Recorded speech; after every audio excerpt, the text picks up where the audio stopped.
psychological life,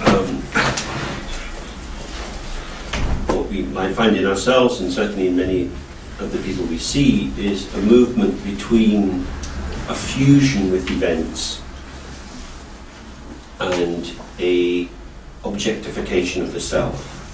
That is to say, particularly with what's called borderline personality disorder, you often have a high degree of impulsivity.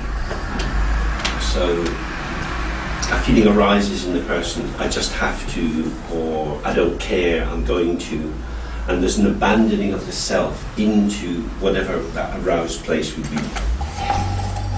To cut themselves, to get drunk, to walk with a stranger, whatever it be, just sort of throwing themselves into it. So in that sense, the subject and the object fuse together. After that event, there's often the state where the person goes into a kind of self-hatred, why did I do that, I'm so stupid, in which you see this intense duality. So you have fusion to intense duality, in which in the duality, one part of the self is blaming another part, giving a very concrete sense of who they are. What's missing is the middle point of being able to see what is arising. The integrated field of experience is not actually us inside our body looking out at something out there. It's an integrated field in which what we call out there and what we call in here is part of the same phenomenal actuality. This is what's happening. So I'm feeling like this in this situation.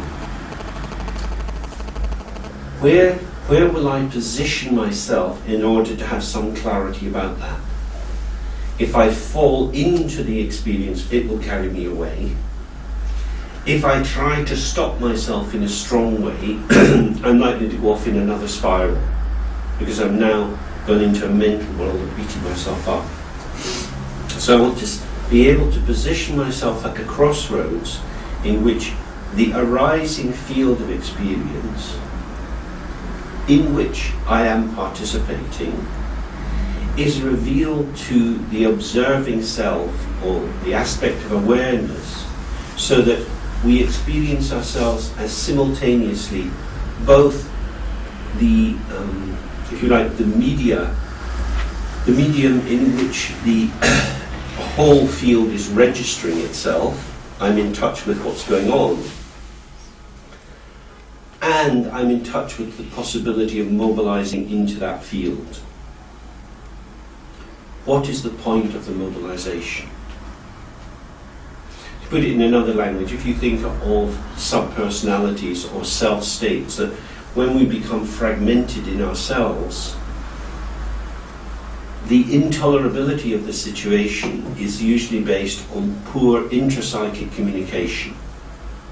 That is to say, the capacity of some aspects of myself to comfort myself, to reassure myself, is not strong enough to put an arm around the bit of me that's feeling I just can't bear it.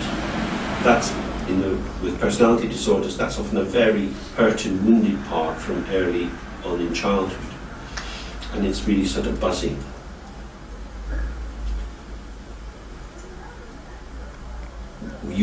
Normally in therapy, we're trying to strengthen the aspects of the self which would provide the internal self-soothing and reassurance.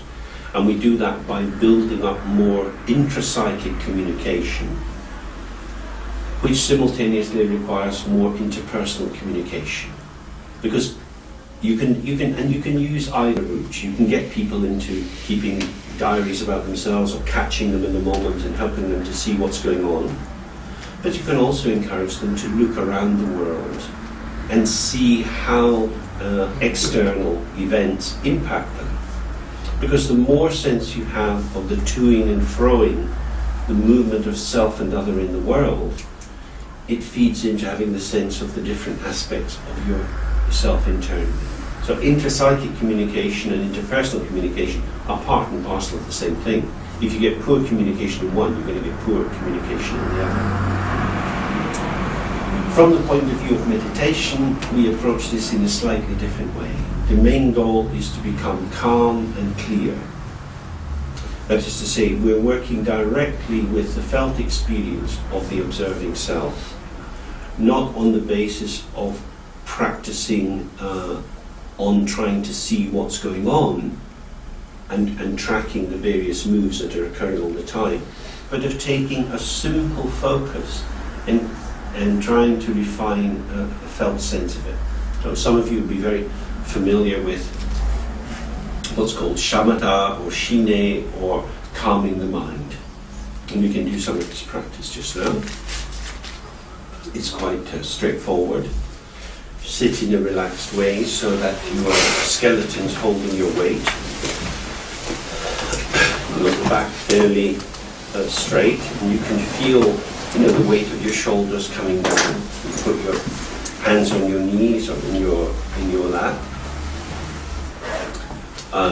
Generally, the head is tilted just very slightly down. The gaze runs down the line of your nose.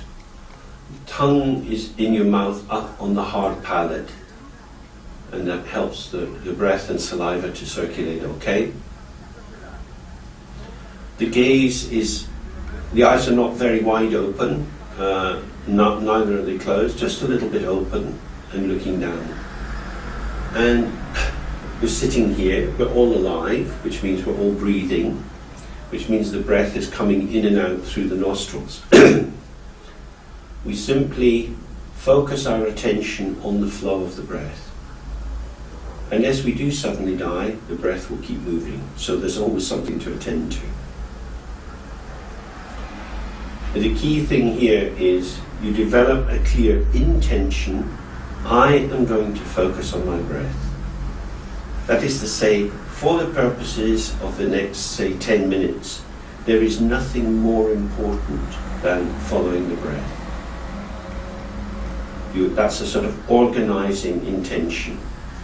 Then we take our attention and we direct it towards that intention. Whenever you find that your mind has drifted off and you become caught up in some other thoughts or feelings, as soon as you recognize it, just very gently bring it back to the focus. We're not interested in where our mind has gone, what sort of things were arising, simply on coming back to focusing on the breath. Are there any questions about that before we begin? Okay, let's try it for 10 minutes or so.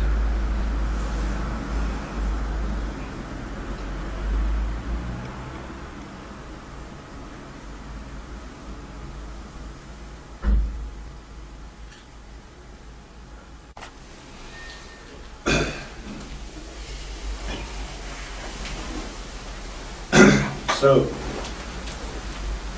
clearly, lots of stuff happens in the mind. The mind wanders this way and that. In the tradition, it's sometimes described as being like a water meadow, where just under the ground there's a little river flowing. You don't see the river directly, but you can see the things growing on the top that are fed by it. In the same way, this stream of consciousness is going on all the time.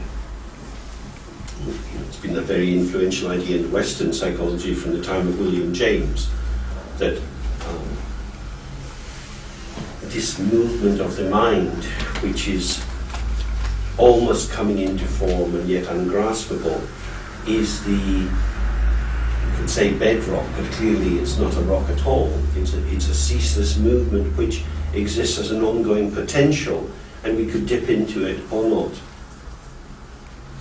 The function of this practice is not really to completely still the mind, but to help us to be aware of this flow of potential, and the fact that if you have a clear focus of attention, it provides a protection against that.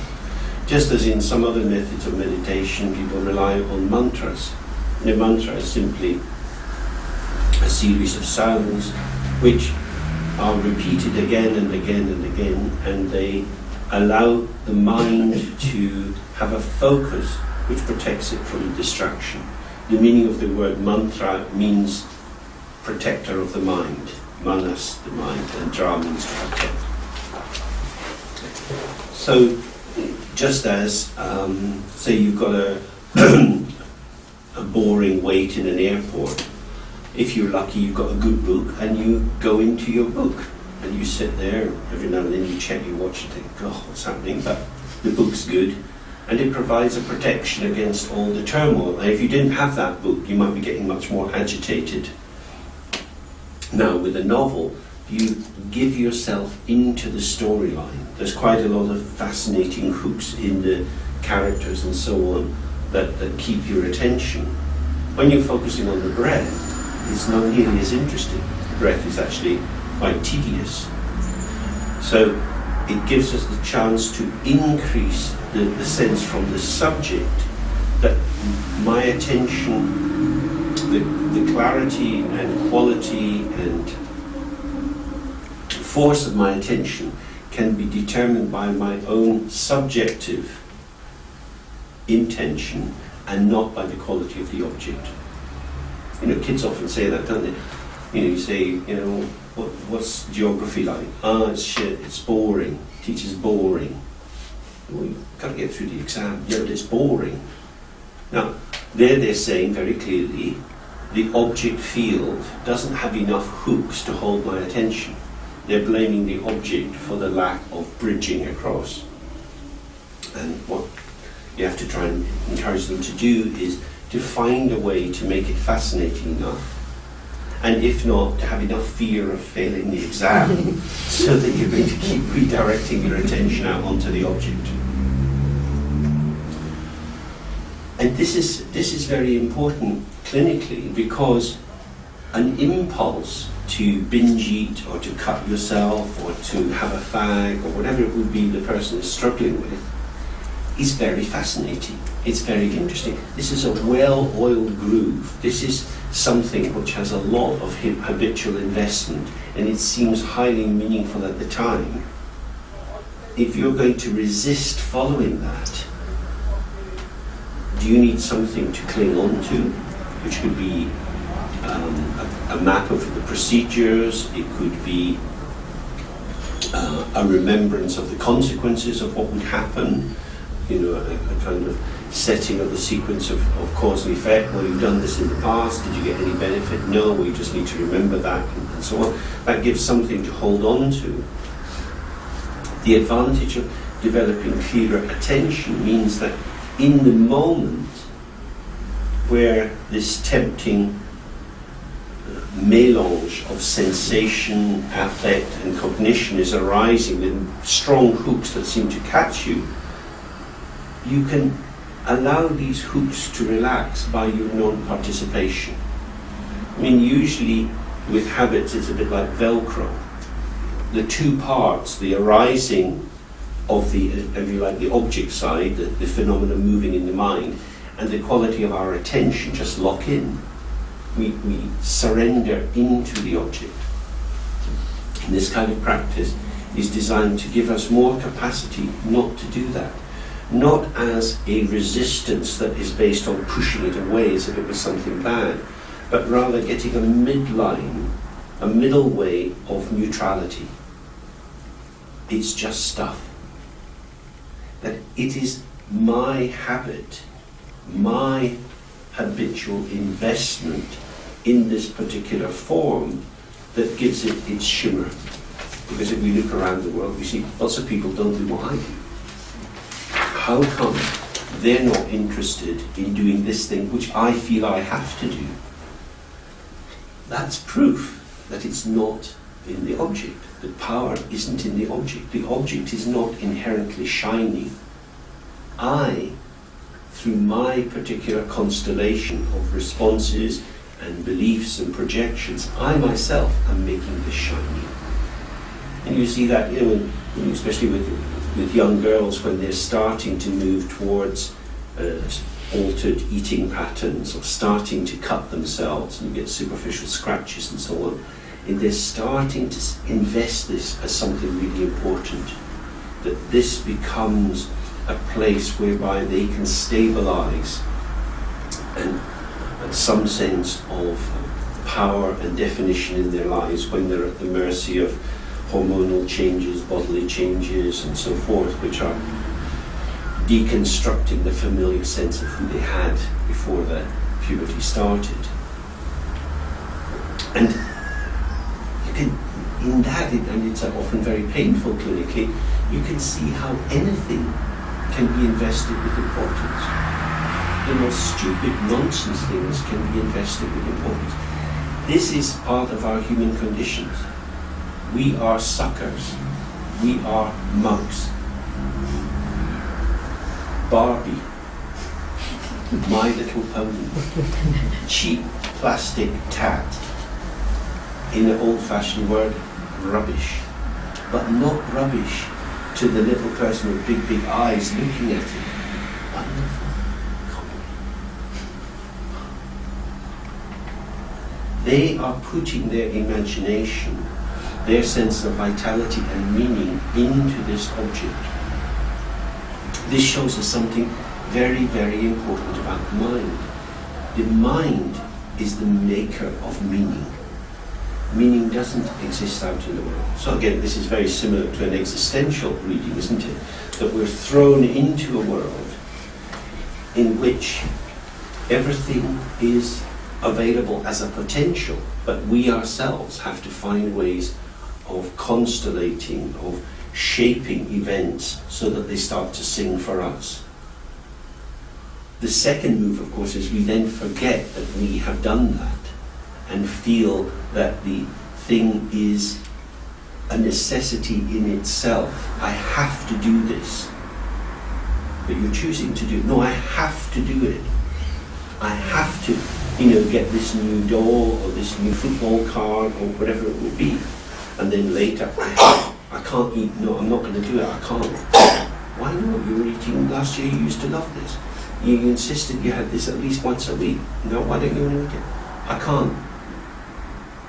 And you can see there that this can't is being invested with a meaning which is dislocating the child from the ordinary interaction with the world.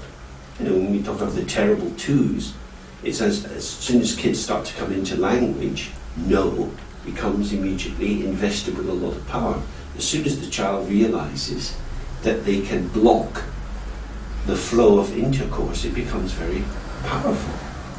I don't have to. That we actually develop our sense of individual identity by resisting the facticity of interdependence. That we are actually participants in a shared field of activity, and our identity, which is moving and changing, manifests according to these situations. But in order to assert the primary status of my own being me, the meanness of me, I have to say no to you. No, I'm not going to do it. I don't want to. I don't have to. You can't make me. These are somewhat unpleasant teenage conversations. That's the wobbly ego inside that is asserting its capacity to define itself. And in extreme cases, it goes into cutting, getting drunk, glue sniffing, and whatever it would be, which have a double move. They're both ways of asserting identity and dissolving identity.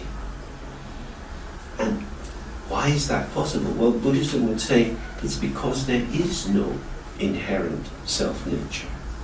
The self is not a thing.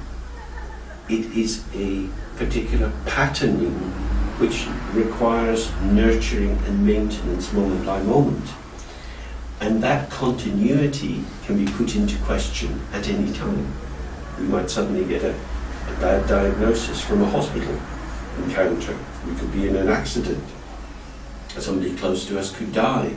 All sorts of things could happen that completely, radically redefine our sense of who we are. How could that happen? Because there is no real basis for what we have done. In the Bible, the recommendation is don't build your house on sand.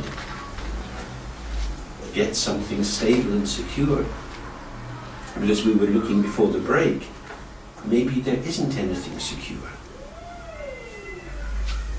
If you look to the object to be secure and reliable, what we find is that the subject's relation to the object changes. Because actually, all the objects that we see are interpreted. There aren't neutral objects out there. If we look around this room, I think we would suggest to you it's impossible to have a pure perception. Because if you just look at the various things, the different surfaces and so on, you will have a response to them. You both see them, but is that, or you experience them, but is that experiencing, as it were, pure, or is it already subtly interpreted? Are you editing what you give more or less attention to? And then you formulate an opinion about it. So, for example, there's the temperature in the room. Different people will experience that in different ways, according to the nature of their body, or the kind of clothes they're wearing, various things that go on. We could say it's hot, or it's cold, or it's just right, but that's a matter of opinion. What's the truth of it? There isn't a truth of it. That the world of participation reveals itself to us through our participation, and we participate with our patterns and habits. In that sense, we are always living in our own world. The direct immediacy of this room, I would suggest, is unique and specific to each of us. If we come to talk about it through language, we can, through the shared use of signifiers, we can get some sort of accommodation. We can think of the colour of the walls. It's white, but it's a particular kind of white, maybe, I don't know, sort of magnolia white. Different people could have different ideas about that. Or we could think about the chairs, whether they're comfortable or not, and that will depend on people's interpretation.